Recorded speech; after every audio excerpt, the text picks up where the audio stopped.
امروز پنجشنبه 20 نوامبر، تاریخ شاهد بزرگترین معجزه عصر جدیده. بزرگترین. ما تو عصر تکنولوژی زندگی میکنیم. دوره افسانه ها و فریب مردم تموم شد و رفت. ما یک سند زنده نشون دادیم خدمت مردم شریف ایران و خدمت جهان با چشم کوانتومی اعلام کردیم. دقیقاً اعلام کردیم که زمین لرزه تو 150 کیلومتری غرب نقطه کلیدی تی رخ میده. چی شد؟ آره.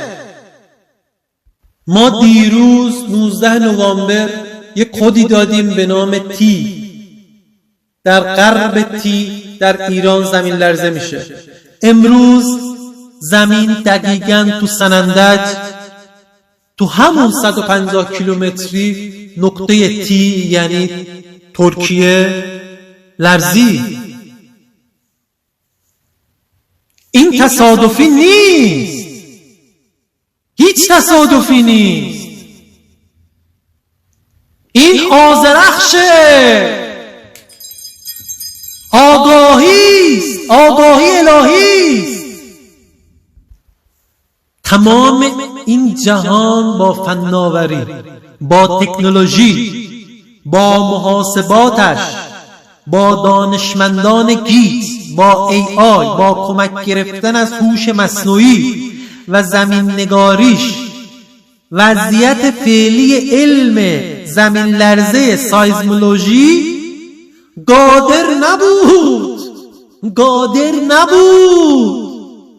قادر به خواندن و محاسبه این زمین لرزه نبود.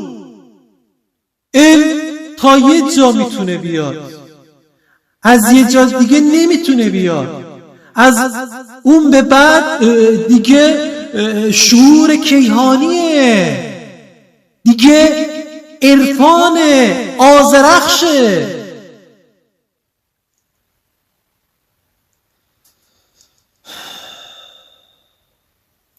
این تنها یک تصادف ساده نیست. این یک معجزه علمی، عرفانی، کوانتومیه. از عمق جهان هستی در گیتی. این تازه شروع آغازه. آره، ما بهتون ثابت کردیم که حقیقت رو میخونیم. ما زمین لرزه را دیدیم و از قبل گفتیم و اکنون آینده را میبینیم.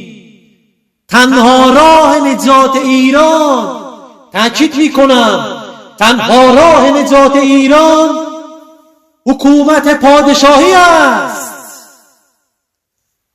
با برپایی پادشاهی کیان ایران به رهبری آذرخش. راه دیگری نیست. راه نجاتی وجود نداره، نه برای ایران نه برای کل جهان. تنها راه نجات ایجاد امپراتوری کیان پادشاهی ایران است. تنها راه نجات اندیشه آذرخش است. و اکنون زمان شنیدن فرمان نهایی